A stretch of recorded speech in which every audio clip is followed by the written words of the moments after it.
Food, fuel, fertiliser, इन तीनों चीजों पर गंभीर प्रभाव पड़ा। बीते 5-6 वर्षों में इस संकट से निपटने के लिए हमारी सरकार निरंतर प्रयास कर रही है। आपको याद होगा, उस समय और आज भी फर्टिलाइजर की एक एक बोरी दुनिया में 3-3 हजार रुपये में बिक रही थी। एक बोरी का 3,000 रुपया। कितना? आप बताएंगे एक बोरी का कितना? आंकड़ा नहीं, बोलिए मुंह से। 3,000 रुपया एक बोरी का। कितना? एक बोरी का कितना? एक बोरी का कितना? और भारत के किसानों को वही खाद की बोरी 300 से भी कम रुपये में दी जा रही है। 3,000 के सामने 300 रुपये में। सप्लाई चेन की इन मुश्किलों के बीच पिछले 2 महीने से हमारे पड़ोस में ही इतना बड़ा युद्ध चल रहा है। इसका असर पूरी दुनिया पर पड़ा है और भारत पर तो और भी गंभीर असर हुआ है। साथियों, भारत के पास बड़े बड़े तेल के कुएं नहीं है। हमें अपनी जरूरत का पेट्रोल, डीजल, गैस, ये सब बहुत बड़ी मात्रा में दुनिया के दूसरे देशों से, बाहर से मंगाना पड़ता है। युद्ध की वजह से पूरी दुनिया में पेट्रोल, डीजल, गैस और फर्टिलाइजर के दाम बहुत अधिक बढ़ चुके हैं, आसमान को भी पार कर गए हैं। अड़ोस पड़ोस में देशों में क्या हाल है वो तो अखबारों में आता है। भारत सरकार इस युद्ध के पिछले 2 महीनों से देशवासियों को इस संकट से बचाने के लिए लगातार प्रयास कर रही है। नागरिकों पर बोझ न पड़े, इसके लिए सरकार सारा बोझ सरकार खुद अपने कंधे पर उठा रही है। लेकिन साथियों, जब सप्लाई चेन पर संकट लगातार बना रहे तो हम कितने भी उपाय कर लें, मुश्किलें बढ़ती ही जाती है। इसलिए अब देश को सर्वोपरि रखते हुए, मां भारती को सर्वोपरि रखते हुए हमें एकजुट होकर के लड़ना होगा। हमें याद रखना है, देश के लिए मरना ही सिर्फ देशभक्ति नहीं होती है। देश के लिए जीना और देश के प्रति अपने कर्तव्यों को निभाना, वो भी देशभक्ति होती है। इसलिए वैश्विक संकट के इस समय में हमें कर्तव्यों को सर्वोपरि रखते हुए कुछ संकल्प लेने होंगे और उन संकल्पों को पूरे समर्पण भाव से पूरा करना होगा। जैसे एक बड़ा संकल्प है पेट्रोल डीजल का संयम से इस्तेमाल करना।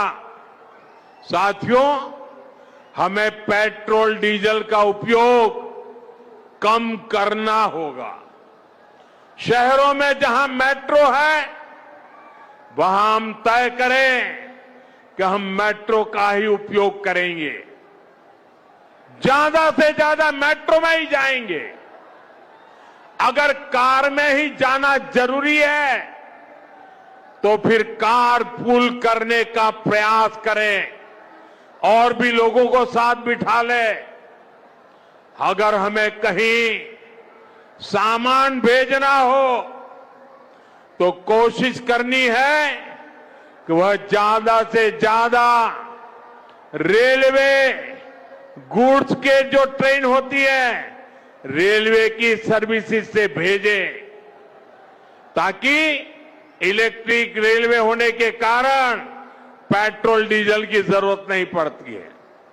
जिन लोगों के पास इलेक्ट्रिक व्हीकल है वो भी कोशिश करें कि इलेक्ट्रिक व्हीकल का ज्यादा से ज्यादा उपयोग करें।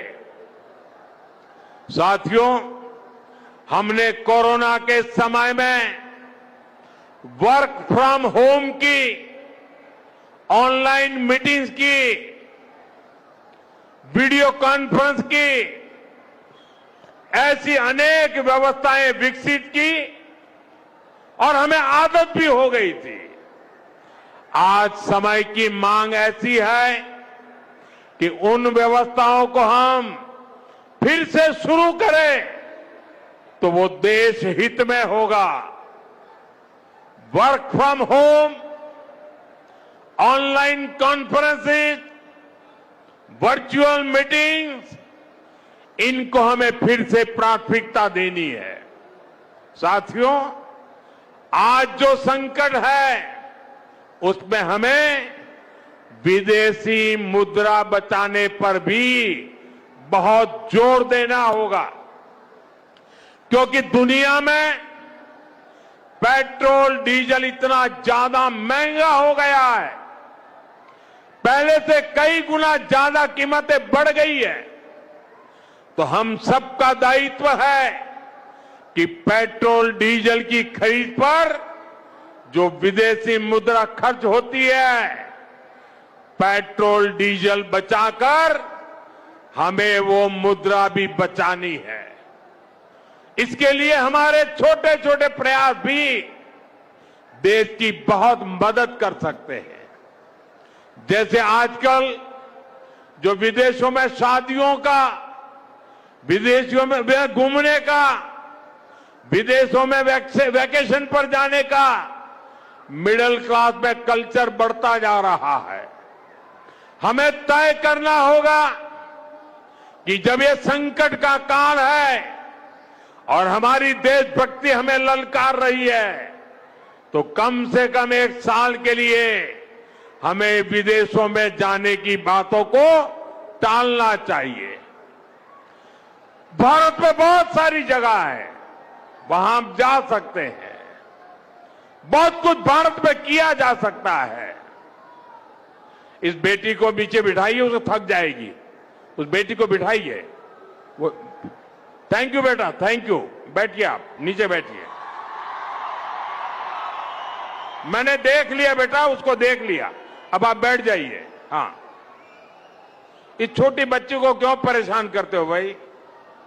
इन बच्चों को बैठने दीजिए प्लीज। बच्चों को परेशान मत कीजिए जी।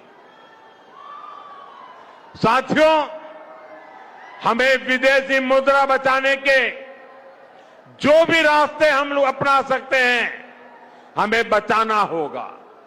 साथियों, गोल्ड यानी सोने की खरीद एक और पहलू है जिसमें विदेशी मुद्रा बहुत अधिक खर्च होती है।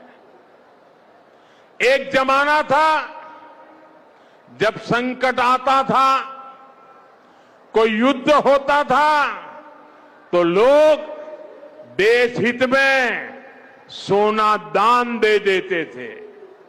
आज दान की जरूरत नहीं है, लेकिन देश हित में हमको ये तय करना पड़ेगा कि साल भर तक घर में कोई भी फंक्शन हो, कोई भी कार्यक्रम हो, हम सोने के गहने नहीं खरीदेंगे, सोना नहीं खरीदेंगे।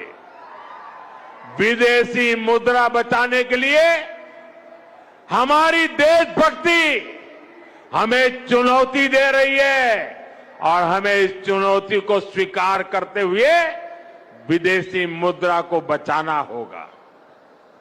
साथियों, ये समय एक और बड़े सबक का भी है।